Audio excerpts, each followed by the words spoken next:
Hello students. आज हम लोग टेक्स्ट में लेसन नंबर 19 स्टार्ट करने जा रहे हैं। गार फुल फॉर्म आपके सामने है, जनरल एंटी अवॉइडेंस रूल्स।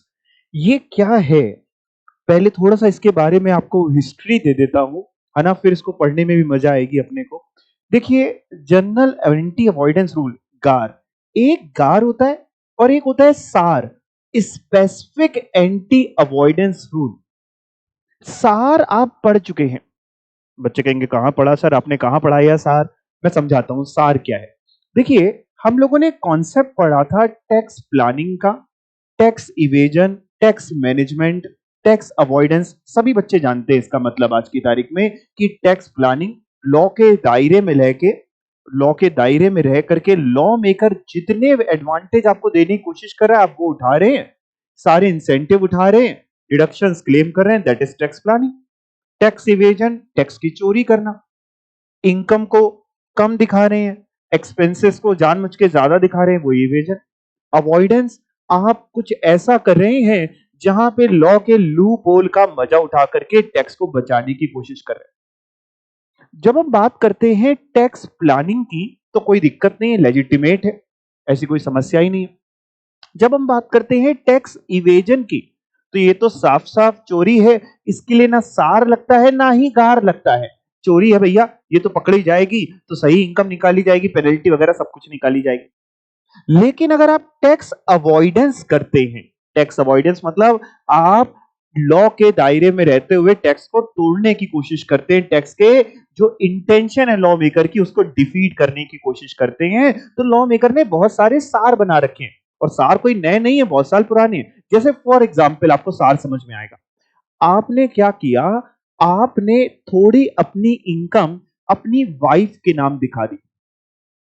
आपने अपनी इनकम अपनी वाइफ के नाम दिखा दी, क्यों? कारण क्या था? आपको पता है बेसिक एग्जामिशन लिमिट मिलती है, जब टैक्स निकाला जाता है तो बेसिक एग्जामिशन लिमिट मिलती है, तो आपने क्या किया, थोड़ी इनकम उसके हाथ में दिखा दी। अब मान लो 2.5 लाख की बेसिक एग्जामिशन लिमिट है आपकी, 2.5 लाख की आपकी इनकम बनी, 2.5 लाख की आपने उसके हाथ में दिखा दी, टैक्स बना जीरो। दोनों में उठा रहे हैं जबकि वो इनकम आपकी थी। इसके लिए आपने एक सार पढ़ा था। सर सार कभी पढ़ा ही नहीं? पढ़ा है, बचपन में आपने क्लबिंग के प्रोविजंस पढ़े थे। That is specific anti avoidance rule की अगर ये अवॉइडेंस करोगे तो इसके लिए ये स्पेसिफिक एंटी अवॉइडेंस है, स्पेसिफिक एंटी अवॉइडेंस। या फिर आपने अपनी टैक्स में, मैंने आपको पढ़ाया था टीपी के प्रोविजन, ट्रांसफर प्राइसिंग के provision, that is also a सार, स्पेसिफिक एंटी अवॉइडेंस रूल। आपने दो ए के बीच में ट्रांजैक्शन किया, दो एसोसिएटेड एंटरप्राइजेस के बीच में, may be international transaction, may be SDT, specified domestic transaction, तो उसमें हम क्या करेंगे, हम आर्म लेंथ प्राइस निकालेंगे। ट्रांसफर प्राइसिंग के प्रोविजन, टीपी के provision, that is also a सार। ऐसे करके बहुत सारे सार हैं। जैसे जैसे लोग नए नए तरीके निकालते गए टैक्स को अवॉइड करने के लिए, वैसे वैसे ही गवर्नमेंट सार लाती गई। और सार हैं, इनकम टैक्स एक्ट में हैं और आपने पढ़े भी हैं। लेकिन भाई लोग तो लोग हैं, लोग तो नहीं मानने वाले। लोग हर दिन कुछ ना कुछ ऐसा तरीका निकालते हैं जिस तरीके को करके टैक्स कम किया जा सके, जीरो किया जा सके या बहुत मिनिमम किया जा सके।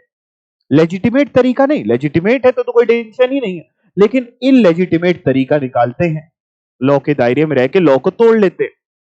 अब ऐसे में उनके लिए क्या किया जाए? कब तक सार लाते रहेंगे? जहां जहां जरूरत होगी वहां तो लाएंगे, ठीक है, लॉ मेकर ऐसा नहीं करेंगे कि सार लाएंगे ही नहीं, अब जहां जरूरत होगी लाते रहेंगे, बट कहां तक लाते रहे सार?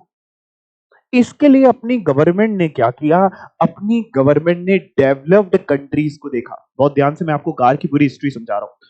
डेवलप्ड कंट्रीज को देखा कि साहब वहां पे भी तो ये प्रॉब्लम आती होगी। इंसान तो इंसान ही है, चाहे वो इंडिया का हो चाहे वो किसी और कंट्री का हो, टैक्स तो कोई नहीं देना चाहता। तो वहां पे क्या होता है, तो वहां पता चला कि ज्यादातर कंट्रीज ने गार अडॉप्ट कर रखा है, जनरल एंटी अवॉइडेंस रूल। गार क्या होता है? गार ये होता है कि आपने सब कुछ अपने हिसाब से लॉ के दायरे में किया, लेकिन जब आपका असेसमेंट हो रहा है तो अगर ईओ को लग रहा है कि इस पूरे ट्रांजैक्शन का मेन पर्पस केवल टैक्स को अवॉइड करना था, टैक्स का अवॉइडेंस, टैक्स को कम करना था, इसीलिए आपने ये ट्रांजैक्शन किया या इसको पूरा जो दिखाया, this is form over substance. Form दिखा रहे हो, सब्सटेंस कुछ और ही है। ऐसे में डिपार्टमेंट ये पावर रखता है आज की तारीख में कि वो क्या कर देगा, वो उस ट्रांजैक्शन में गार लगा देगा और उसको इम्परमिसिबल अरेंजमेंट या इम्परमिसिबल अवॉइडेंस अरेंजमेंट डिक्लेयर कर देगा। इम्परमिसिबल कि लॉ इसकी परमिशन नहीं देता और आपकी इनकम में जोड़ देगा। दिस इज गार। सर फिर से समझाइए, फिर से समझाता हूं बेटा। देखो सार तो सभी को पता है, सबने पढ़ रखा है, क्योंकि लॉ में हर एक चीज के लिए जिसके लिए है उसके लिए सार लिखा हुआ है। तो टैक्स पेयर को भी पता है कि भैया अगर हम ऐसा करेंगे, फॉर एग्जाम्पल हम माइनर के नाम पे एफडी खुलवाते हैं, तो आपको पता है उसका ब्याज माइनर के हाथ में टैक्सेबल नहीं होगा, आप ही के हाथ में, पेरेंट जिसकी इनकम ज्यादा है मम्मी पापा उसके हाथ में टैक्सेबल होगा। 1500 की छूट मिल जाती है। तो ये तो सार सभी को पता है। बट इसके अलावा अगर आप कुछ ऐसा करते हैं जिसमें सार नहीं है, जिसमें सार नहीं है या सार है भी तो भी, और एओ को ऐसा लगता है कि इस पूरे ट्रांजैक्शन का मेन पर्पस या उसके ट्रांजैक्शन का एक पार्ट का मेन पर्पस केवल था टैक्स को चोरी करना। टैक्स इवेजन नहीं, चोरी अलग वर्ड हो गया। टैक्स को अवॉइड करना, टैक्स का बेनिफिट उठाना, टैक्स बेनिफिट लेना। आपने गलत तरीके से टैक्स का बेनिफिट लेने की कोशिश करी तो एओ उस ट्रांजैक्शन को इम्परमिसिबल अवॉइडेंस अरेंजमेंट डिक्लेयर कर देगा। देखिए ये जो गार एप्लीकेबल हुआ, अब तो टाइम हो गया, असेसमेंट ईयर 18-19 से एप्लीकेबल हुआ था हमारे इंडिया में। असेसमेंट ईयर 18-19 मतलब प्रीवियस ईयर 17-18 से एप्लीकेबल हुआ। प्रीवियस ईयर 17-18 का मतलब हो गया 1 अप्रैल 2017 से एप्लीकेबल, 1 अप्रैल 2017 से एप्लीकेबल है। तो अगर आपने कोई इन्वेस्टमेंट कर रखी है 1 अप्रैल 2017 से पहले, 1 अप्रैल 2017 से पहले, तो वो हमारे यहाँ पे ग्रैंडफादर है। गार में ग्रैंडफादर है। ग्रैंडफादर मतलब उस पे गार नहीं लगेगा। जो इन्वेस्टमेंट पहले कर रखी है 1 अप्रैल 17 से पहले, उस पे हम गार नहीं टच करेंगे, आपको परेशान नहीं करेंगे, गार नहीं लगाएंगे। लेकिन 1 अप्रैल 17 या उसके बाद जो भी इन्वेस्टमेंट करते हैं उस पे गार है, क्योंकि 1 अप्रैल 17 से लागू हुआ तो गवर्नमेंट ने पुरानी वाली छोड़ दी कि पुराना नहीं परेशान करेंगे। अच्छा सपोज करो, मान लो मेरा कोई एग्रीमेंट हमने किसी से कर रखा है, किसी भी तरीके का, कि हम तुमसे गुड्स खरीदेंगे बेचेंगे या सर्विस का, या किसी भी तरीके का एग्रीमेंट है जो 1 अप्रैल 17 से पहले का है, उस पे क्या होगा? उस पे गार लगेगा, उस पे लग सकता है गार। मैंने केवल इन्वेस्टमेंट बोली है, इन्वेस्टमेंट पहले कर रखी है 1 अप्रैल 17 से पहले तो गार नहीं लगेगा उस पे। लेकिन 1 अप्रैल से 17 से पहले कोई एग्रीमेंट है जिसका इफेक्ट आप आज दे रहे हैं, तो उस पे गार के प्रोविजंस हैं। तो GAAR general anti avoidance rule ईओ को एक तरीके से कहें तो बिल्कुल ब्रह्मा जी बना देता है। ब्रह्मा जी जैसी या विष्णु जी जैसी जो शक्तियां है ना, गार वो दे देता है। यानी ईओ जिस ट्रांजैक्शन को कहेगा, जिस ट्रांजैक्शन को उसको अच्छा नहीं लगता, उसको वो आईएए यानी इम्परमिसिबल घोषित कर देगा। जब गार आया था ना इनिशियली, तो बहुत इसका विरोध हुआ, भयानक विरोध हुआ। लोगों ने कहा कि सर आप डेवलप्ड कंट्री से चोरी करके लाए हैं, बट आप इंडिया में लगा रहे हैं, आप देखिए तो इंडिया के लिए सही है कि नहीं। लोगों को ऐसा कहना था कि यहाँ पे एओ जो है, ज्यादातर एओ वैसे ही करप्ट है, वैसे ही घूस मांगते हैं असेसमेंट करते समय, और आप उनके हाथ में गार दे दे रहे हैं, यानी आप उनके हाथ में एक तरीके से नंगी तलवार दे दे रहे हैं। वो कहेगा भैया ये ट्रांजेक्शन को हम आईएए घोषित कर दे रहे हैं, नहीं तो इतने पैसे दो। तो जब ये आया बड़ा विरोध हुआ, टला, कमेटी हुई, कमेटी ने रिपोर्ट दी, बहुत सारी चीजें बताई, और फिर 1 अप्रैल 17 से फाइनली आ गया। लेकिन गवर्नमेंट ने इसमें भी, गार में भी एक लिमिट दी है अच्छी खासी, मतलब छोटे लोगों के लिए नहीं लगने वाला, दिक्कत है बड़े लोगों को। मतलब सर, मतलब बेटा, अगर उस पूरे से आपने और जो आपके साथ जो भी मिला था उन सब ने जो एग्रीगेट बेनिफिट उठाया टैक्स का, अगर वो 3 करोड़ से ज्यादा का एग्रीगेट टैक्स का बेनिफिट है तो गार लगेगा, नहीं तो गार नहीं लगेगा। मतलब मान लो सपोज करो पार्टी ए है और एक पार्टी बी है, तो पार्टी ए और पार्टी बी ने आपस में कोई भी ट्रांजेक्शन किया, किसी भी तरीके का कोई भी ट्रांजेक्शन किया, कुछ भी हुआ जिसमें उसने टैक्स बेनिफिट उठाया, दोनों ने मिलकर के 3 करोड़ से ज्यादा, तो गार लगेगा। फॉर एग्जाम्पल 2 करोड़ ए ने उठाया टैक्स का बेनिफिट, 2 करोड़ बी ने, बताओ गार लग जाएगा? बिल्कुल लग जाएगा। एग्रीगेट देखना है, दोनों का टोटल देखना है। मान लो ए ने ही 3 करोड़ ज्यादा उठाया तो भी लग जाएगा। हाँ सर, अगर 3 करोड़ से कम का टैक्स बेनिफिट है तो गार नहीं लगेगा। तो जनरल एंटी अवॉइडेंस रूल्स, गार, राइट। इसको मैं आपको नोट से पढ़ाने वाला हूं, आप कॉपी में इसको नोट डाउन करते रहेंगे। इसके अलावा मैंने यहाँ क्वेश्चन आंसर फॉर्मेट में लिया है। इसके अलावा पहले कॉपी में दो चार चीजें मैं डिक्टेट कर रहा हूं, वो नोट कर लीजिए। वो यहाँ पे मैंने नहीं लिखी है, मैं डिक्टेट कर रहा हूं, आप नोट कर लीजिए। लिखिएगा पॉइंट वाइज। सबसे पहले हेडिंग डाल लीजिए कॉपी में गार, और उसमें लिखिएगा गार प्रोविजंस। गार, जी double A GAAR, GAAR full form general anti avoidance rule. GAAR provisions do not deals with cases of tax evasion. GAAR provisions, पहला पॉइंट करके लिख लीजिए, GAAR provisions do not deal with cases of tax evasion. मतलब tax evasion के case में GAAR नहीं लगता। क्यों नहीं लगता? टैक्स इवेजन तो चोरी, वहां तो लगना चाहिए। क्यों नहीं लगता? गार की जरूरत ही नहीं है ना भैया। आप टैक्स को इवेट कर रहे हो, टैक्स की चोरी कर रहे हो, तो ऐसे ही दिख रहा है चोरी कर रहे हो, तो चोरी तो वैसे भी गलत है। वो तो वैसे भी नॉर्मल लॉ के हिसाब से आपकी चोरी पकड़ी जाएगी, सही इनकम निकाली जाएगी, पेनल्टी लगाई जाएगी, उसके लिए गार की जरूरत ही नहीं है। Second point, GAAR provisions do not deal with cases of tax planning. GAAR provisions do not deal with cases of tax planning. Tax planning सभी लोग जानते हैं, लॉ मेकर जो आपको फायदा दे रहा है। लॉ मेकर कहता है आप LIC करा लीजिए, इंश्योरेंस ले लीजिए, 80C में हम आपको प्रीमियम की डिडक्शन देंगे इतनी।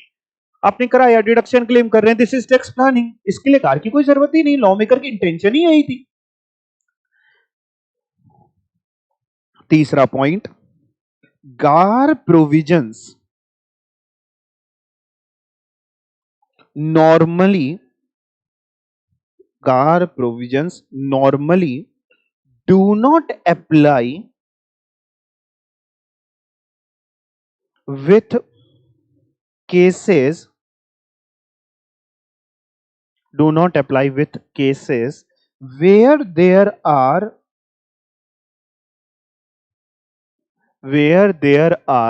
specific provisions under the act for anti avoidance. GAR provisions normally do not apply with cases where there are specific provisions under the act for anti avoidance, that is SAR। Specific provisions under the act for anti avoidance मतलब सार। क्या बोल गई ये line? क्या बोल रही है? कह रहा आम तौर पे जिन केस के लिए सार बना है, स्पेसिफिक प्रोविजन है एंटी अवॉइडेंस के लिए, आम तौर पे वहां गार नहीं लगता। मैंने ये लिखवाया। क्या सर लग सकता है किसी एक ट्रांजेक्शन में ऐसा भी हो सकता है कि सार और गार दोनों लग सके? बिल्कुल हो सकता है बेटा। अगला पॉइंट, कार, तभी ऊपर वाले पॉइंट में नॉर्मली अंडरलाइन कर, नॉर्मली लिखवा है कि नहीं लगता, लेकिन लग सकता है, ऐसा कोई लॉ में मना ही नहीं है। अगला पॉइंट, प्रोविजंस ऑफ सार, सार SAAR, सार का full form specific anti avoidance rules, provisions of सार एंड गार कैन को exist.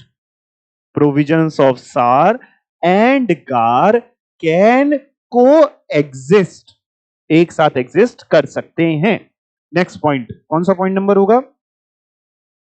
Fifth. Okay, fifth point, GAAR provisions are applicable from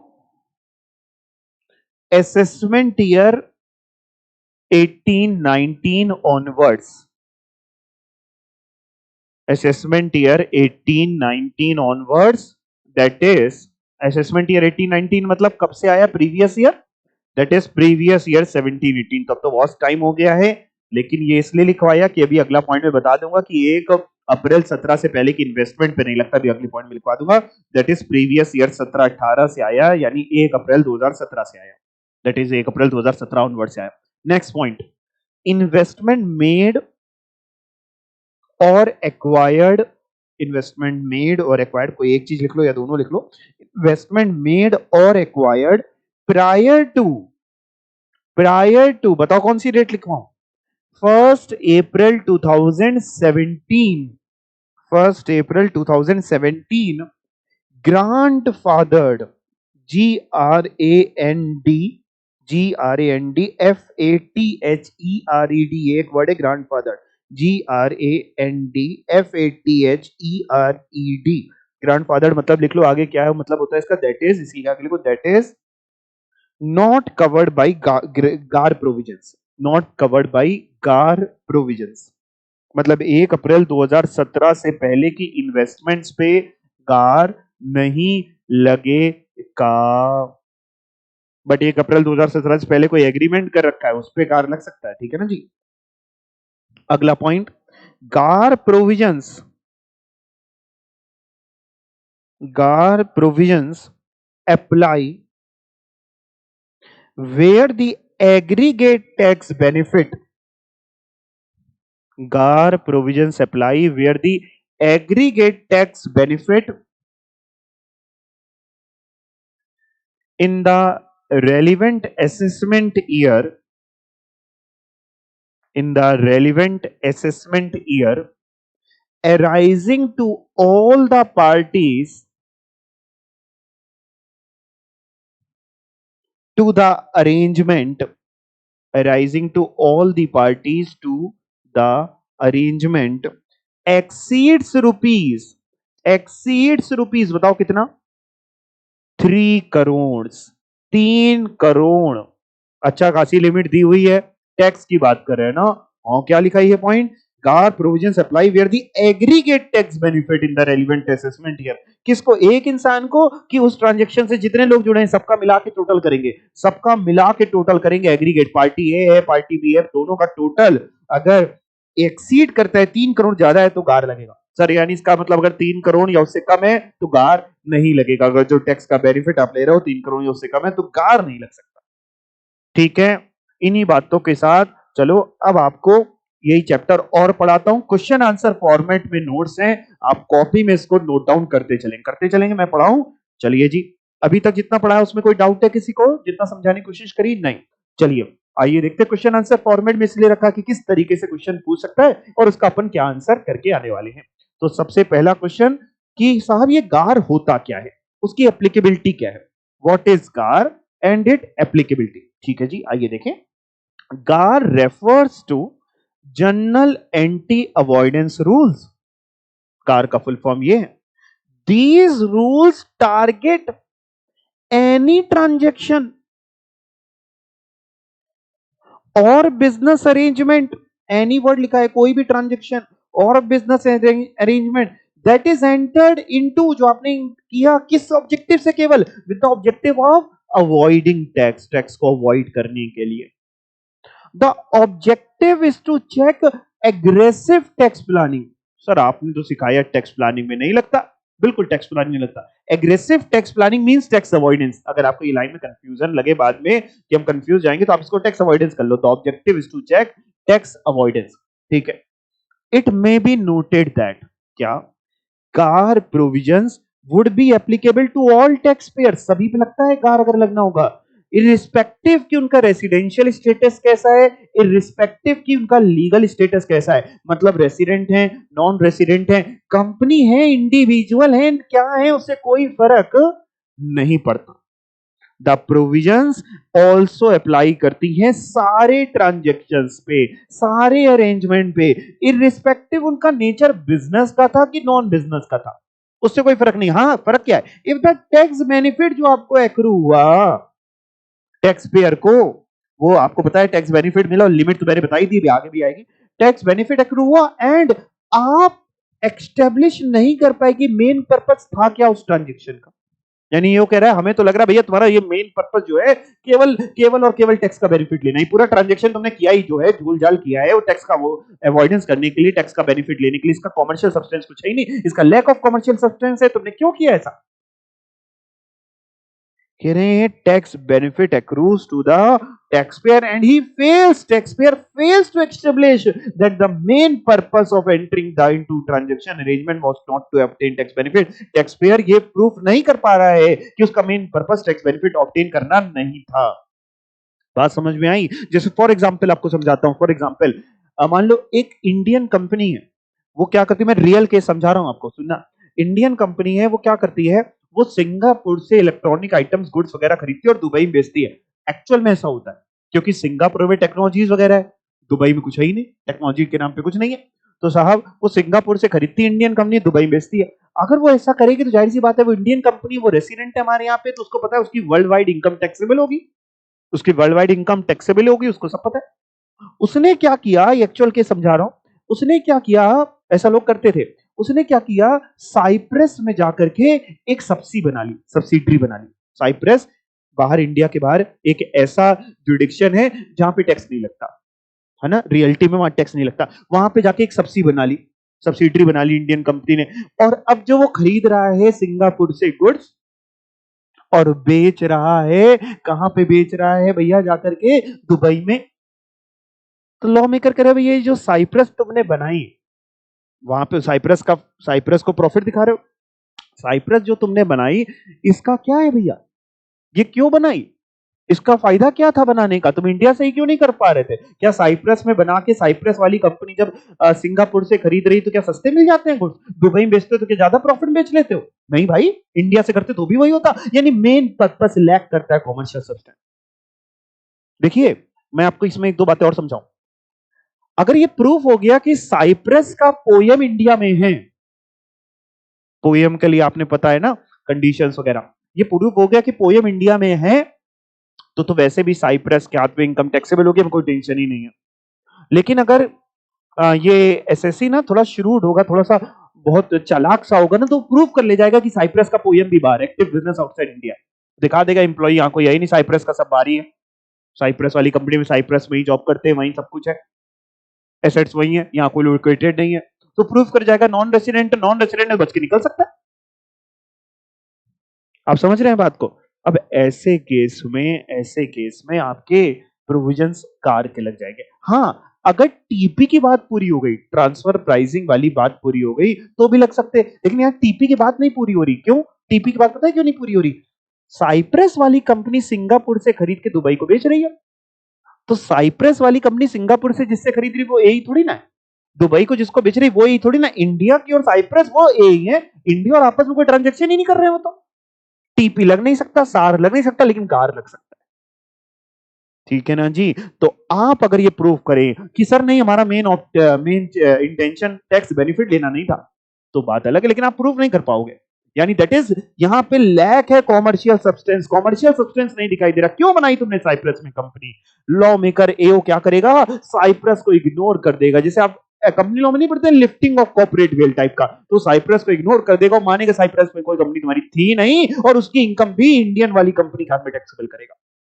this is car एक तरीके से एग्जांपल, समझ में आया? तो लिखा है कि मेन पर्पस आपका टैक्स बेनिफिट लेना है इनटू दैट ट्रांजैक्शन अरेंजमेंट, और आप ये प्रूफ नहीं कर पा रहे कि सर ऐसा नहीं है। For GAAR provision it is also not relevant, आप नोट करते चलिएगा, ठीक है ना जी? कह रहे हैं गार प्रोविजन के लिए ये भी रेलिवेंट नहीं है whether transaction और arrangement are entered into within group concern और third party and whether they are domestic हो कि क्रॉस बॉर्डर ट्रांजेक्शन हो। मतलब देखिए जब टीपी लगता है तो ये जरूरी होता है ना टीपी के लिए कि ग्रुप में हो, यानी एई हो। क्या कार के लिए भी एई जैसा कोई कॉन्सेप्ट पढ़ाया करे? कोई जरूरी नहीं कि एई हो, ये भी जरूरी नहीं कि वो डोमेस्टिक ट्रांजेक्शन हो तो भी चल जाएगा, क्रॉस बॉर्डर हो तो भी कार लग जाएगा, कार सभी पे लग जाएगा जिस पे लगना होगा। तो for GAAR provision it is also not relevant whether transaction arrangement are entered into with in group concerns और third party, and whether third party के साथ किया, विद इन ग्रुप किया, नहीं किया, इससे कोई फर्क नहीं है। Whether they are domestic transaction है कि क्रॉस बॉर्डर ट्रांजेक्शन है, इससे भी कोई लेना देना नहीं। मैंने आपको एक थ्रेशोल्ड लिमिट लिखवाई 3 करोड़ की, उसी के बारे में यहाँ पे जिक्र है। फॉर कैलकुलेशन ऑफ थ्रेशोल्ड जो 3 करोड़ की होती है, ओनली जो टैक्स बेनिफिट इंजॉय हुआ है इंडियन जुडिक्शन में ड्यू टू द अरेंजमेंट और part of the arrangement is to be considered. Indian jurisdiction में मतलब बाहर वाली पार्टी ने बाहर के जुडिक्शन में अगर कुछ लिया तो हम नहीं जोड़ेंगे। इंडियन जुडिक्शन में एक पार्टी का कि दो पार्टी का, कितनी कितनी है, 3 पार्टीज इंडियन जुडिक्शन में, टोटल तीनों ने मिलकर इंडिया का चूना लगा दिया 3 करोड़ ज्यादा के टैक्स का, कुल मिलाकर के गार की एप्लीकेबिलिटी आ गई है। ठीक है, सच बेनिफिट, और वो बेनिफिट हर साल देखेंगे कि पूरे जीवन का 3 करोड़ है, हर साल का 3 करोड़ की लिमिट है, एग्रीगेट ऑल पार्टीज की है, हर साल की है। इंडिया में जो टैक्स का बेनिफिट सबने उस ट्रांजेक्शन से मिलाकर के लिया। ठीक है, GAAR with respect to an arrangement, किसी अरेंजमेंट के लिए या पार्ट ऑफ द अरेंजमेंट, ये लाइन भी बड़ी इंपॉर्टेंट है साहब। सपोज करो पूरे अरेंजमेंट जो तुमने पूरा ट्रांजेक्शन किया उसमें कोई एक पार्ट ऐसा था जो लॉ मेकर को लग रहा है ये बिना मतलब में किया, सिर्फ टैक्स के बेनिफिट के लिए किया, क्या उस पे पार्ट पे भी गार लग सकता है? Answer is yes yes yes. मैं बता रहा हूं गार एओ को बिल्कुल, मैंने इसीलिए बोला विष्णु जी के पास तो कितनी ताकत है, कुछ कुछ वैसी ही ताकत दे रहा है, ठीक है ना उसको। तो GAAR is with respect to an arrangement और part of the arrangement and limit of 30 million, 30 million, वही 30 मिलियन बोलो या 3 करोड़ बोलो, एक ही बात है, can not be red in respect of a single tax payer only. कह रहा है ये जो साहब है ये एक अरेंजमेंट के लिए सिंगल टैक्स पेयर के नहीं है, मतलब उस अरेंजमेंट से जितने लोगों ने टोटल टैक्स बेनिफिट उठाया उसका बेनिफिट हम देखेंगे क्या 3 करोड़ ज्यादा है सबका मिला के, अगर हाँ तो गार लगने वाला है सभी पे। ठीक है जी, बात समझ में आई? कोई डाउट किसी को? नहीं? और देखिए क्या क्वेश्चन फ्रेम हो सकते हैं। तो ये जो मैंने क्वेश्चंस लिए हैं इनको बिल्कुल नोट करके रट डालना, बस आप इतना कर लो आराम से, बाकी कुछ है ही नहीं। What is the implication of GAR implementation? GAR की implementation से क्या होगा, क्या implication है उसका, क्या होगा, क्या पावर है डिपार्टमेंट के पास? The implication of GAR is that income tax department will have powers to deny tax benefit if it was carried out exclusively काहे के लिए? For the purpose of avoiding tax. Income tax department के पास ये power है कि वो tax benefit deny कर देगी अगर आपने उसको किसके लिए लिया है, टैक्स के अवॉइडेंस के लिए। एक एग्जांपल है, बहुत अच्छा खूबसूरत सा एग्जांपल है, रियल जीवन में भी लोग ये करते हैं। For example, if an entity set up in Mauritius, Mauritius के साथ क्या कहते हैं वहां टैक्स नहीं लगता, वहां टैक्स नहीं लगता। एक बात और आपको बताऊं, जो डीटीए होता है ना, डबल टैक्सेशन अवॉइडेंस एग्रीमेंट, आपने चैप्टर भी पढ़ा है अपने टैक्स में डीटीए, क्या गार डीटीए को भी ओवररूल करता है? Answer is yes. वहां पे अपन ने पढ़ा था जब डीटीए पढ़ाया था, अगर आपको याद हो तो हम लोग ने पढ़ा था डीटीए या इनकम टैक्स दोनों जो ज्यादा बेनिफिशियल होगा एसएससी के ऊपर वो लगेगा, लेकिन उसमें हाउएवर करके एक लाइन पड़ेगी कि हाउएवर चैप्टर 10A भले ही बेनिफिशियल ना हो, अगर वो लगना होगा तो फिर वो लग जाएगा। मतलब डीटीए को भी ओवररूल करने की पावर है गार के पास, पूरे इनकम टैक्स एक्ट को तो करता ही करता है। अगर कॉन्ट्रैक्ट कॉन्ट्रेरी है कोई इनकम टैक्स एक्ट का सेक्शन तो उसको तो ओवररूल करता ही करता है, और डीटीए को भी ओवररूल करने की क्षमता रखता है गार, ठीक है ना। तो कई बार ऐसा होता है कुछ कंट्रीज के साथ हमारा डीटीए गलत साइन हो गया, साइन करते समय गवर्नमेंट ने ध्यान नहीं दिया, है ना, मॉरिशियस वगैरह के साथ, साइप्रस वगैरह के साथ, कि ये इनकम वहां टैक्सेबल होगी, लेकिन आप उसी का गलत फायदा उठा रहे हैं, गार लग जाएगा। लॉ मेकर आपको जीने नहीं देगा अगर आप उसके साथ गलती कर रहे हैं तो। For example, if an entity is setup in Mauritius, क्या बात है, विद द सोल इंटेंशन क्या है आपकी, केवल एग्जेम्पशन क्लेम करना कैपिटल गेन के टैक्स से, कि वहां से हम कैपिटल गेन के टैक्स को एग्जिम करा ले जाएंगे, वहां पे टैक्स नहीं लगता, केवल सोल यही इंटेंशन है। टैक्स अथॉरिटीज के पास राइट है कि वो डिनाई कर देगी तुम्हारा ये बेनिफिट एग्जेम्पशन का, प्रोवाइडेड अंडर जो इंडिया मॉरिशियस के टैक्स ट्रीटी के अंदर, हमारे और इंडिया के मॉरिशियस के टैक्स ट्रीटी जो साइन है उसके अंदर ये बेनिफिट है। बट अगर तुम्हारा केवल सोल पर्पस यही था, तुमने इसीलिए बनाया वहां पे कि टैक्स बच जाए, तो वो डिनाई कर देगी। अब आपके दिमाग में आएगा फिर डीटीए का फायदा क्या? देखिए डीटीए का फायदा है, डीटीए का फायदा है, लेकिन जहां पे हमसे डीटीए गलत बन गया या हमने डीटीए बनाया, आप उसका लूपहोल उठा रहे हैं, आप उसका मजा उठा रहे हैं कि भैया डीटीए में देखो ये लिखा है, हम एक काम करते हैं सारी चीजें वहीं से दिखाएंगे, सब कुछ ऑपरेट यहां से होता है, पेपर के पर्दे के पीछे देखे तो ऑपरेट इंडिया से हो रहा है, दिखाते हैं सब कुछ मॉरिशियस में हो रहा है, तो भैया हम उसको डिनाई कर देंगे। और सर किस तरीके के क्वेश्चन आ सकते हैं? क्वेश्चन 3 दो तरीके से फ्रेम हो सकता है, दोनों का आंसर एक ही है इसलिए मैंने दोनों लिख रखे हैं। When can an arrangement to be declared as impermissible avoidance arrangement? देखिए अगर गार लगेगा तो एओ करेगा क्या, एओ उस अरेंजमेंट को, उस ट्रांजेक्शन को क्या डिक्लेयर कर देगा, क्या बोल देगा, इम्परमिसिबल अवॉइडेंस अरेंजमेंट, आईएए, इम्परमिसिबल है ये। या फिर इसका क्वेश्चन ऐसे भी फ्रेम हो सकता है कि गार एप्लीकेबल होता है जब अरेंजमेंट एंटर्ड जो एसएससी करता है उसको डिक्लेयर कर दिया जाए आईएए। एक्सप्लेन करिए briefly in the light of provision income tax act में उसका मीनिंग एंड पर्पस क्या रहा है बिहाइंड इम्परमिसिबल अवॉइडेंस अरेंजमेंट यानी आईएए, बताओ। ठीक है, दोनों का आंसर एक ही है, बहुत ध्यान से, बहुत इंपॉर्टेंट आंसर। एज पर सेक्शन 95 जो है, अगर आपको सेक्शन ना भी याद हो तो कोई बात नहीं, याद हो जाए तो बहुत बढ़िया।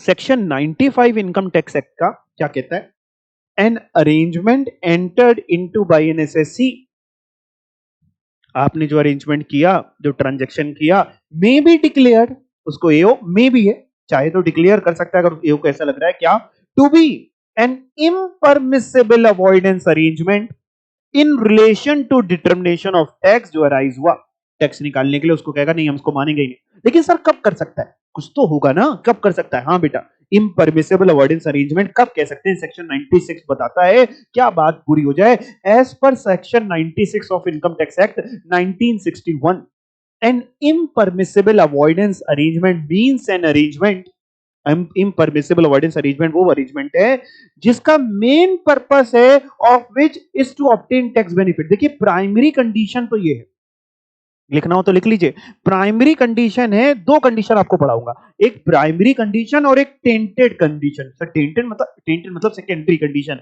सेकेंडरी कंडीशन में आपके ये जो ए बी सी और डी पॉइंट है, इन चारों में कोई एक पूरा हो जाए, एक से ज्यादा भी पूरा हो जाए तो भी कोई दिक्कत नहीं, मिनिमम कोई एक पूरा हो जाए और प्राइमरी पूरी हो जाए। प्राइमरी है, मेन पर्पस है केवल उस ट्रांजेक्शन का करने का, केवल एक ही पर्पस हमको दिखाई दे रहा है, या उस पार्ट ऑफ ट्रांजेक्शन का केवल एक ही पर्पस दिखाई दे रहा है, टैक्स बेनिफिट उठाना, ये प्राइमरी कंडीशन पूरी हो जाए। और टेंटेड, टेंटेड बोलते हैं या इसको सेकेंडरी कंडीशन कोई एक पूरा हो जाए। सर कौन सा? उस ट्रांजेक्शन से क्या हो रहा है, क्रिएट्स राइट और obligation which are not ordinarily created between persons dealing at arm length. कह रहा है साहब उस ट्रांजेक्शन से और उस अरेंजमेंट से ऐसे राइट ऐसे ऑब्लिगेशन हो रहे हैं जो ऑर्डिनरी कोर्स में अगर कोई व्यापार करता तो आमतौर पे ऐसे राइट ऐसे ऑब्लिगेशन नहीं होते अगर आर्म लेंथ पे होता। सर आर्म लेंथ पे होता, अगर वैसे ना होते तो उसके लिए तो टीपी है, कार क्यों पढ़ा रहे? अरे बेटा सब जगह टीपी थोड़ी ना लगता है, टीपी भी बताया तो एई वगैरह होने चाहिए या एसडीटी इंटरनेशनल ट्रांजेक्शन होना चाहिए, यहाँ पे उसका किसी की जरूरत नहीं है। तो ऐसे राइट ऐसे ऑब्लिगेशन हुए जो आमतौर पे उसी तरीके के ट्रांजेक्शन पे नहीं होते, ठीक है? या फिर इन सब में कोई एक बात, या फिर वो ट्रांजेक्शन रिजल्ट कर रहा है डायरेक्टली या इनडायरेक्टली, उस ट्रांजेक्शन से आपने किया क्या, मिसयूज किया है या एब्यूज किया है इनकम टैक्स के प्रोविजंस को, गलत यूज कर रहे हैं। या फिर बड़ा इंपॉर्टेंट, लैक कॉमर्शियल सब्सटेंस, आपने वो जो ट्रांजेक्शन किया क्यों किया, काहे किया, कोई कारण था क्या वैलिड? कोई कारण नहीं था, केवल टैक्स के बेनिफिट के लिए किया, कॉमर्शियल सब्सटेंस ही लैक कर रहा है, जरूरत ही नहीं थी उसकी, फर्जी में ट्रांजेक्शन किया, यह deem to lack commercial substance. हम लॉ मेकर कहता है सेक्शन 97 बनाया हुआ है उसने, अपने को नहीं देखना, वहां डीमिंग किया, हम डीम कर लेंगे, लॉ आपने कॉमर्शियल सब्सटेंस लैक किया, उसमें फंस गए। इन होल पूरा या पार्ट कुछ भी हो, या फिर आपने एंटर्ड किया या कैरी किया बाय मींस और इन अ मैनर इस तरीके से जो not ordinarily employed for bona fide purpose, जो लोग बोनाफाइड पर्पस के लिए ऐसा ट्रांजैक्शन करते ही नहीं है, तुमने ऐसा कुछ कर दिया। समझ में आई बात? तो भैया उसको आईएए घोषित कर दिया जाएगा। सारे क्वेश्चन बहुत इंपॉर्टेंट है, आपको रट लेने हैं, समझा मैं दे रहा हूं, इसलिए अब अगला काम है आपको कॉपी में नोट करके इसको याद कर लेना है, बार बार लिख लिख के याद करो, जैसे भी याद करो। हाँ एक और क्वेश्चन आपसे पूछ सकता है, एक कॉन्सेप्ट होता है राउंड ट्रिप फाइनेंसिंग का। What is round trip financing? Sir ये क्या होती है round trip financing? As the name suggest बेटा, पढ़ा तो भी दूंगा, लिख के भी यही आने जो लिखा है, मतलब एक्चुअल में राउंड ट्रिप फाइनेंसिंग का केवल इतना होता है, राउंड ट्रिप फाइनेंसिंग, आपको पैसा चाहिए, आपने अपनी ब्लैक मनी धीमे से किसी और को दी, उसने किसी और को, उसने किसी और को, बदले घूम फिर करके वापिस आपके पास आ गई, यानी एक सर्किल में राउंड ट्रिप हो गया। This is round trip financing, ठीक है ना? लेकिन पढ़ लेते हैं क्योंकि अगर एग्जाम में आएगा तो यही लिख के आना है। Section 97 subsection 2 of the income tax act defines round trip financing to include, एक तो भाई ये डिपार्टमेंट जो डेफिनेशन बनाता है ना, बड़ा समझदार है, कह सकते हैं इंक्लूसिव डेफिनेशन बनाता है कि लोग ये ना फंसाएं कि इसमें तो ये लिखा ही नहीं है। तो अगर कोई चीज ऐसी है जो राउंड ट्रिप फाइनेंसिंग होती है यहां नहीं लिखी तो उसको भी हो सकता है ये मान ले कि हम राउंड ट्रिप, और वैसे तो डेफिनेशन के हिसाब से चलेगा। तो क्या लिखा है, टू इंक्लूड कोई भी arrangement in which through a series of transaction, आपने ट्रांजेक्शन किया, कैसे, इसने आप ये हैं, आपने इसको दिया, इसने इसको दिया, इसने इसको दिया, इसने इसको दिया, इसने इसको दिया, वापस आपके पास आ गया, through a series of transaction funds are transferred among the parties, आपस में फंड ट्रांसफर हो रहे to the arrangement and such transaction का कोई सब्सटेंशियल कॉमर्शियल पर्पस था ही नहीं, केवल क्या था पर्पस, टैक्स बेनिफिट। तो उसको भी वो क्या करेगा, राउंड ट्रिप में क्या करेगा, कॉमर्शियल पर्पस था नहीं, यानी वो मान लेगा कि लैक ऑफ कॉमर्शियल सब्सटेंस है। जब लैक ऑफ कॉमर्शियल सब्सटेंस मान लेगा, टैक्स बेनिफिट उठाना मेन पर्पस था, क्या होगा, आईएए घोषित कर देगा, कार लगा देगा। अच्छा, कोई ये घोषित कर सकता है अगर टैक्स बेनिफिट 3 करोड़ से कम है तो? नहीं कर सकता, ठीक है ना, 3 करोड़ की तो लिमिट है। अच्छा, अब एक बड़ा ही इंपॉर्टेंट क्वेश्चन है, एग्जाम में आपसे गार और सार का डिफरेंस पूछ सकता है। मान के चलिए कि आने की संभावना हमेशा रहती है इसकी। गार और सार में क्या डिफरेंस है, या फिर इसको ऐसे पूछ सकता है, सेम ही चीज को दो चीज जगह से मैंने लिख दिया दो तरीके से, ठीक। तो गार और सार का डिफरेंस, अच्छा था ना, सार में और गार में आपको क्या लगता है ज्यादा बड़ा क्या है? ज्यादा मतलब एओ के पास ज्यादा भारी पावर किसके पास है? गार में। पहले मैं गार के पॉइंट्स पढ़ाऊं फिर सार के पढ़ाऊं, चलेगा? सर चलेगा ना, क्या दिक्कत है? चलो गार के पहले। GAAR, these involve necessarily granting the discretion, दे रहे हैं किसको? सर मेरे को, नई नई टैक्स अथॉरिटीज को, डिपार्टमेंट को, to invalidate the arrangement. Invalidate कर दो अरेंजमेंट को, इन्हें क्या घोषित कर सकता है? इम्परमिसिबल टैक्स अवॉइडेंस घोषित कर सकता है। They have a far broader application, गार की बहुत ब्रॉडर है एज कंपेयर टू सार, ब्रॉडर एप्लीकेशन है, एंड हेंस इसको हम इंटरप्रेट कर सकते हैं मोर एक्सटेंसिव मैनर में। गार हैज द पोटेंशियल कि वो काउंटर कर सकता है ज्यादा effectively and outsmart tax payers को in their out of box thinking. जैसे कि देखो, मैंने आपको बताया ना, सार आते गए, बट हमारे यहाँ पे समझदार कम नहीं। इवन किसी से छुपा नहीं है, बहुत सारे प्रोफेशनल्स ही ऐसे हैं जो मदद करते हैं, है ना, कुछ सीएस वकील वगैरह। सभी गंदे नहीं होते, लेकिन कुछ तो गंदगी होती है प्रोफेशन में, वही मदद करके नए नए तरीके दिखाते हो। तो भाई आउट ऑफ बॉक्स थिंकिंग अगर आप कर रहे हो तो एओबी फिर आउट स्मार्टली काम करने वाला है, वो भी गार लगा देगा। GAAR has the potential to counter more effectively and outsmart the taxpayer in their out of box thinking and their approach in devising new means of tax avoidance। नए नए तरीके जो तुम टैक्स अवॉइडेंस का ढूंढ रहे हो, याद करके चलना कि जब असेसमेंट होगा तुम्हारा तो एओबी अपने पास तलवार रखे हुए है, वो टैक्स अवॉइडेंस को ये लगा देगा। दूसरी बात, एक बात और बताएं आपको, केवल टैक्स लेके ही नहीं छोड़ेगा, पेनल्टी भी लगाएगा फिर, ठीक है ना जी। यहां तक आपको गार का तो समझ में आ गया। सर दोनों का डिफरेंस था, तो सार भी तो पढ़ाइए, पढ़ो बेटा। सार क्या है? ये स्पेसिफिक है कि क्लबिंग के लिए ये, इसके लिए ये, ठीक है ना, स्पेसिफिक है, एंड हेल्प करता है to reduce time and cost involve in tax litigation. Time and cost कैसे बचाता है? पहले से लॉ में लिखा है, आपको पता है ये होगा अगर ऐसा करोगे, हमको पता है, तो कोई किस बात का लिटिगेशन? कार में तो इंसान हो सकता है फिर भी लिटिगेशन करके आगे हायर अथॉरिटीज पर अपील के पास चला जाए, लेकिन लॉ मेकर भी आपको ज्यादा फायदा दे नहीं पाएगा कार का, मतलब जो आप आगे जाएंगे कोर्ट वगैरह में, क्योंकि कोर्ट भी तो कानून के हिसाब से ही चलेगा ना। कानून में अगर गार है और उसने गार लगाया है तो फिर आपको झेलना पड़ने वाला है, वो बात अलग है, लिटिगेशन करते रहो तो बात अलग है। दीज प्रोवाइड सर्टेनिटी, सार जो होते हैं वो सर्टेनिटी देते हैं किसी भी टैक्स पेयर को, ये कोई वो नहीं है। हाँ, these provide certainty to any tax payer while formulising specific arrangement.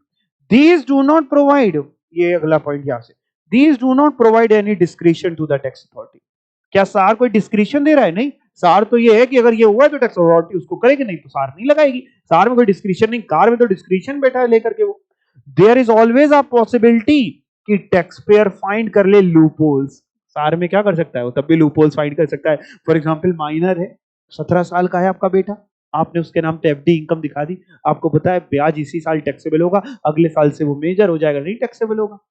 Circumvent कर सकता है इन लिमिटेड एप्लीकेशंस को, यानी स्पेसिफिक प्रोविजंस को, ठीक।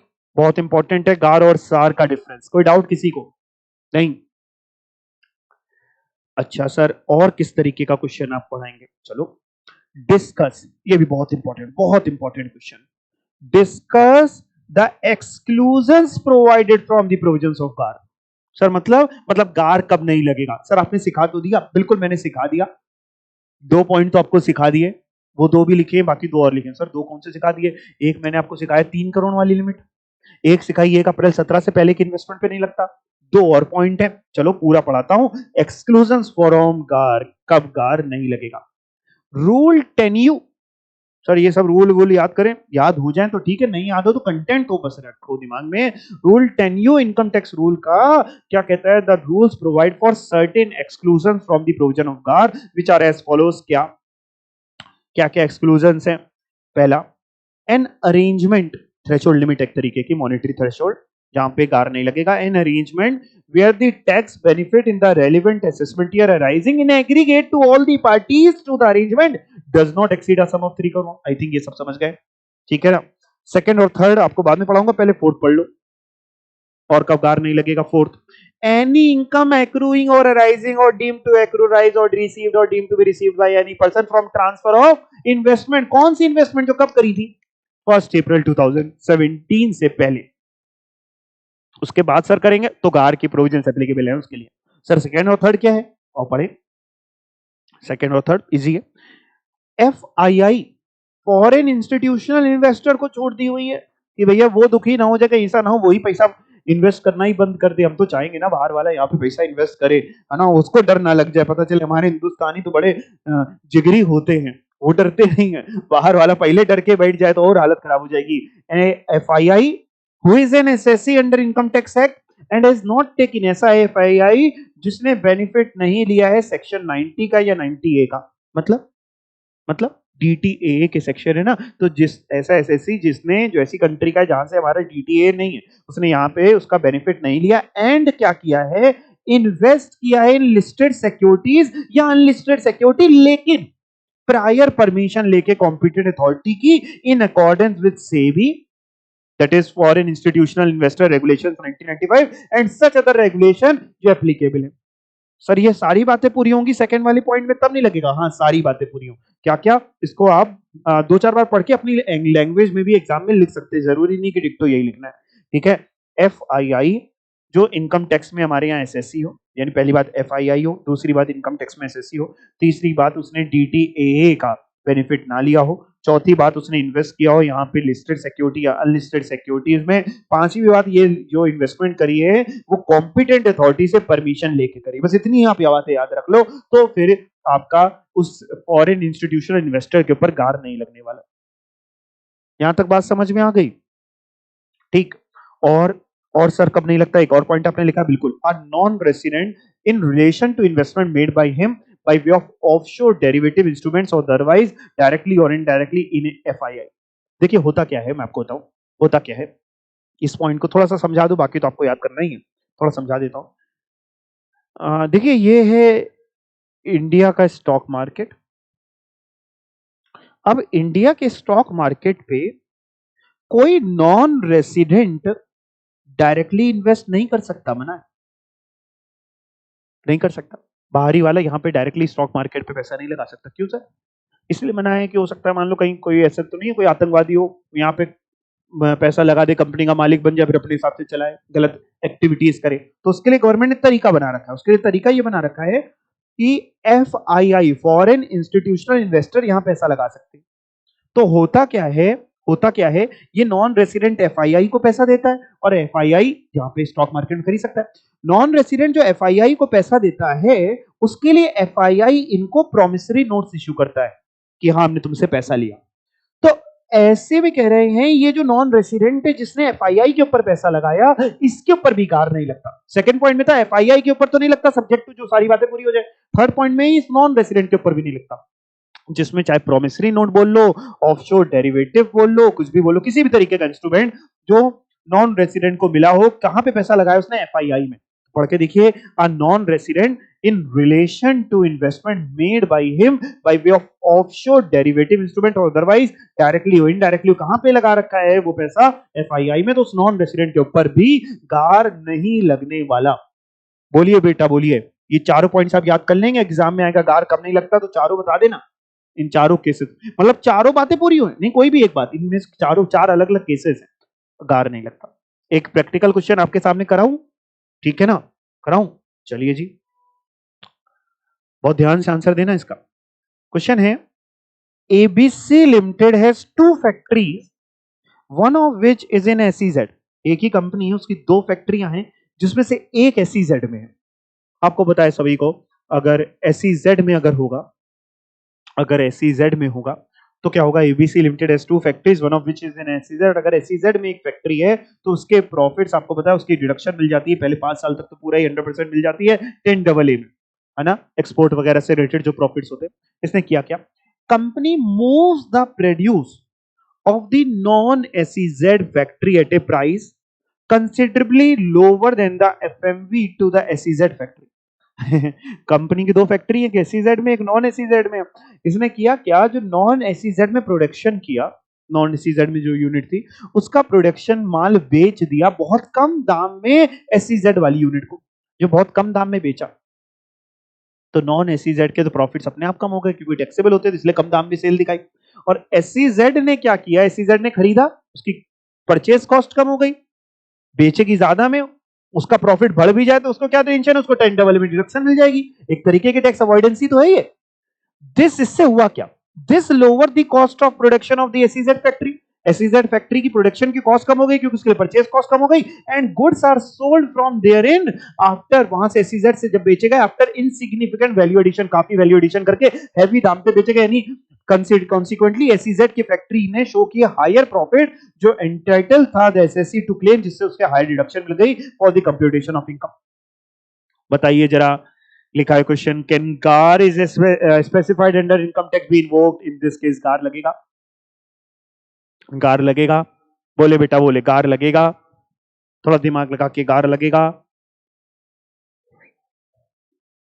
आंसर है यहां पे गार लगने की जरूरत ही नहीं है, यहां पे सार है, कौन सा सार है, टीपी के प्रोविजंस लग जाएंगे। सर टीपी कैसे लग जाएगा, एई के बीच में हो रहा है, दो एई के बीच में स्पेसिफाइड डोमेस्टिक ट्रांजैक्शन है, आ जाएगा भाई, गार की जरूरत ही नहीं है। लिखा है देयर इज एक तो no misrepresentation of fact in the situation given in the question, आपने कोई फैक्ट्स को नहीं मिस रिप्रेजेंट किया है, हेंस यहां पे कोई टैक्स इवेजन का केस तो नहीं है, तो समझ में आ रहा है। तो ये कौन सा केस है, आपने इस तरीके से बनाया है कि टैक्स अवॉइडेंस है।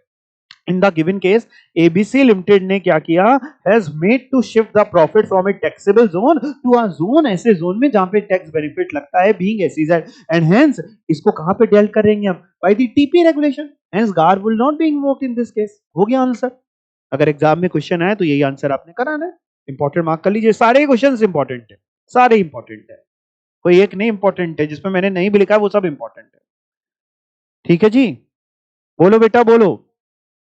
उसके बाद तो एक बड़ा ही नॉर्मल सा क्वेश्चन, ये आप सभी को पता है। देखो लोग, इंसान टैक्स अवॉइडेंस अगर करता है तो बताओ सोसाइटी के लिए अच्छा है कि खराब है, खराब है।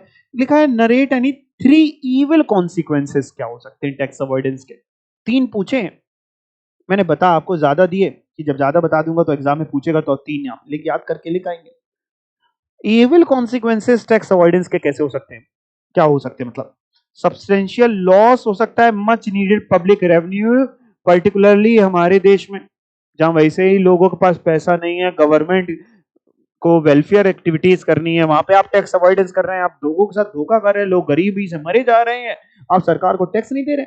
सीरियस डिस्टर्बेंस इकोनॉमी को कॉज हो रहा है, क्यों, पाइलअप होता जा रहा है, जमावड़ा लगता जा रहा है भाई, गड्डी बढ़ती जा रही है किसकी, ब्लैक मनी, ब्लैक मनी बढ़ेगी तो ये क्या होगा, इन्फ्लेशन अल्टीमेटली बढ़ेगा, लोगों के पास परचेजिंग पावर बढ़ रही, तिजोरी में करोड़ों रुपए रखा हुआ है, जहां 100 की नीड है वो 1000 देने को तैयार बैठे हुए हैं, इन्फ्लेशन तो बढ़ेगा, महंगाई बढ़ेगी। लार्ज हिडन लॉस हो रहा है कम्युनिटी को, परपेचुअल एंगेजमेंट हो रही, बेस्ट ब्रेन लगे। एक बात आना, जहां पे जो विवाद होता है ना, और टैक्स का अवॉइडेंस किया, लॉ मेकर ने कुछ किया, वहां पे विवाद होता है, डिस्प्यूट होता है, तो आपको क्या लगता है एसएससी खुद ही अपना केस लड़ता होगा, लड़ सकता है, पावर है, लेकिन क्या करता है, वो तो बेस्ट को हायर करता है, जहां करोड़ों का मामला होगा बेस्ट को हायर करेगा, बेस्ट ब्रेन लगे हैं लिटिगेशन में, बेस्ट सीए लगे हुए हैं, कैसे गलत साबित कर दिया जाए, लेकिन जबकि उनका रोल क्या होना चाहिए कि लॉ के दायरे में रह के काम करें, बट कुछ लोग हैं नहीं करते। सेंस ऑफ इनजस्टिस हो रही है, इनइक्वालिटी हो रही है, which tax avoidance arises in the breast of those जो अनविलिंग हैं, unable to profit by it, जो लोग ईमानदारी से काम कर रहे हैं, उनको लग रहा है सर हमारे साथ तो हमारे साथ बड़ा गलत हो रहा है, चोरी करने वाले चोरी कर ले जाते हैं, खासकर की सैलरीड एम्प्लॉय, उसके पास तो कोई ऐसा टैक्स चोरी करने का मौका होता ही नहीं अवॉइड करने का। एथिक्स या अनएथिकल बिहेवियर जिससे बर्डन ऑफ टैक्स हो सकता है, ठीक है ना, अल्टीमेटली जो गुड टैक्स पेइंग सिटीजन है उनके ऊपर ज्यादा बर्डन पड़ रहा है, क्योंकि सभी देते अगर ईमानदारी से तो हो सकता है गवर्नमेंट फ्यूचर में टैक्स की रेट भी कम कर दे। यहां तक बात समझ में आ गई, पक्का। एक आखिरी क्वेश्चन और देख लीजिए, फिर पढ़ो एक बार।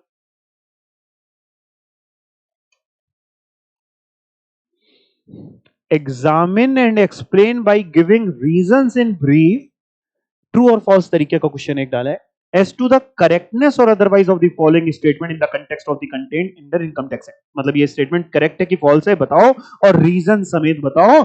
इम्परमिसेबल अवॉइडेंस अरेंजमेंट, करेक्ट है कि फॉल्स आपको बतानी। Impermissible avoidance arrangement result directly और इनडायरेक्टली इन द मिसयूज और abuse of the provisions of IT act and be subject to applicability of GAAR. True लग रहा है, फॉल्स लग रहा है? ट्रू ही है। आईएए से डायरेक्टली इनडायरेक्टली मिसयूज या अब्यूज ही हो रहा है। जितने मैंने आपको ना आईएए की कंडीशंस पढ़ाई थी ना, वो 4 आमतौर पे वो 4 ओवरलैपिंग ही हैं। जो कमेटी भी बनी थी, कमेटी बनी थी, उसने अपनी 60 पन्नों की रिपोर्ट दी, उस कमेटी ने भी ये कहा कि ओवरलैपिंग है। तो उनमें से हो सकता है, जरूरी नहीं कोई एक ही पूरी हो सकता है 2 में जा रहा हो वो पॉइंट, किसी में भी चला जाए। लॉ मेकर को तो चाहिए ना किसी में भी चला जाए, हम आईएए घोषित कर दें उसको, हमें क्या टेंशन है। तो करेक्ट है ये स्टेटमेंट एज पर सेक्शन 96। एनी अरेंजमेंट जो डायरेक्टली इनडायरेक्टली रिजल्ट कर रहा है इन द मिसयूज और abuse of the provisions of the act is in, वो क्या होगा बेटा बताओ? इम्परमिसिबल अवॉइडेंस अरेंजमेंट, जहां पे गार प्रोविजंस आपके लगेंगे। बताइए, आपको ये चैप्टर आ गया समझ में? पक्का? बस इतना ही करना है आपको। इन क्वेश्चंस को अच्छे से याद कर लो, जितना मैंने समझाया वो शुरुआत में जो पॉइंट्स लिखवाए थे वो, तो आपको इनको अच्छे से लिख लेना है, याद कर लेना है, बस दैट्स इट। कोई डाउट किसी को? Any doubts? नहीं? चलिए, थैंक यू सो मच। बढ़िया से आप ये चैप्टर करके जाइए। Okay, bye bye.